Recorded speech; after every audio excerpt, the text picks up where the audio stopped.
निगम के चुनाव पास आने वाले थे। पूरे कानपुर शहर में टिकट को लेकर मारामारी शुरू थी, लेकिन सबसे ज्यादा चर्चा में वार्ड नंबर 40 की सीट थी। वो इसलिए क्योंकि इस बार वहां की सीट महिला के लिए आरक्षित थी। अब सवाल ये था कि चुनाव लड़ेगा कौन। इससे पहले ठाकुर साहब वहां से पार्षद थे और इस बार उन्होंने अपनी पत्नी सीमा ठाकुर को टिकट दिलवाई और ठाकुर साहब की शान के कारण सीमा जी ने 20,000 वोटों से चुनाव जीत लिया। अरे बधाई हो सीमा भाभी, अब तो आप वार्ड की पार्षद बन गई हैं। अब तो हमारे काम आप ही करवाएंगी। और ये तो सिर्फ नाम की पार्षद बनी है, वो तो महिला सीट आ गई, वरना पार्षद तो मुझे ही बनना था। अब भले ही चेहरा इसका होगा, लेकिन पावर तो मेरी ही होगी। अरे वाह भाई साहब, क्या दिमाग लगाया है आपने भी। आइए आप लोग, खाना लगा दिया है सबके लिए। सीमा जी पार्षद बन चुकी थी, फिर भी उनकी एक ना चलती।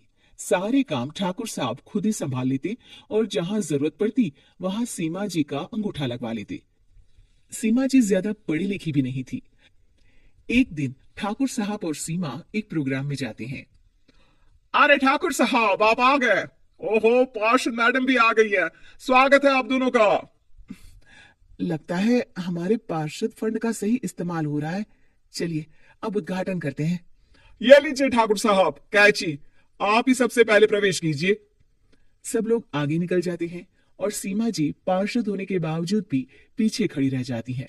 वो देखती हैं कि वेलकम बोर्ड पर उनका नाम है, लेकिन महिला होने के कारण कोई उनका सम्मान नहीं कर रहा। अगले दिन एक आदमी उनके घर आता है। अरे ठाकुर साहब नमस्कार।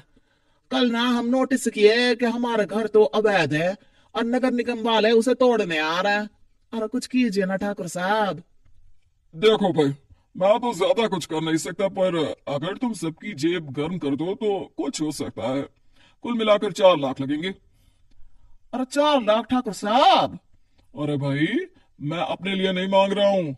दरोगा है, इंजीनियर बाबू है, बड़े साहब है, सबको देना पड़ता है ना थोड़ा थोड़ा। बोलो है मंजूर? तभी वहां अचानक सीमा जी आ जाती हैं। अरे ये आप क्या कर रहे हैं? पहले इन्हीं लोगों से तो आपने वोट मांगे, अब इनसे ही पैसे ले रहे हो। अरे चुप रहो तुम। तुम्हारा काम है सिर्फ अंगूठा लगाना, तुम वही किया करो। मुझे दूसरे काम तुम मत सिखाओ, समझी? और तुम ना जाओ, अब पैसे लेकर आओ, वरना जेसीबी किसी भी वक्त आती होगी। सब कुछ ऐसे ही चलते रहता है। एक दिन सीमा जी और ठाकुर साहब को एक लोकल मीटिंग में बुलाया जाता है। वहां पर कोई और अधिकारी लोग भी मौजूद रहते हैं। अब मैं चाहूंगा कि ठाकुर साहब हमारे बीच 2 शब्द कहें। मेरे प्यारे भाइयों और बहनों, आज मेरा सौभाग्य है कि मैं आप सबकी सेवा दिन रात कर पा रहा हूं। आपने मेरी पत्नी को भारी मतों से जिताया है, इसलिए मैं आप सभी का शुक्रगुजार हूं। मैं आप सबसे वादा करता हूं कि हमेशा की तरह हमारे वार्ड में किसी को कोई तकलीफ नहीं आने दूंगा। सभी लोग तालियां बजाने लगते हैं। अब मैं माननीय पार्षद मैडम को स्टेज पे बुलाना चाहूंगा। अपने नाम को बुलाया सुनकर सीमा जी एकदम चौंक जाती है। उन्हें बिल्कुल उम्मीद नहीं थी कि इतनी बड़ी जगह उन्हें मंच पर बुलाया जाएगा। जैसे तैसे वो मंच पर चढ़ती हैं। ऊपर जाती ही सीमा जी को सारी पुरानी बातें याद आ जाती हैं कि किस तरह उनके पति उन्हें कभी भी आगे बढ़ने नहीं देते और उनके नाम से गलत काम करते हैं। वो बोलने लगती हैं, मैं आपके वार्ड की पार्षद सीमा हूं। आप में से बहुत कम लोग ही मुझे जानते होंगे, क्योंकि इससे पहले मुझे कभी ऐसा मौका ही नहीं मिला। सारे मौके मेरे पार्षद पति यानी आपके ठाकुर साहब ही लेते रहे, लेकिन आज ये मौका मुझे मिला है तो मैं इसे ऐसे ही नहीं जाने दूंगी।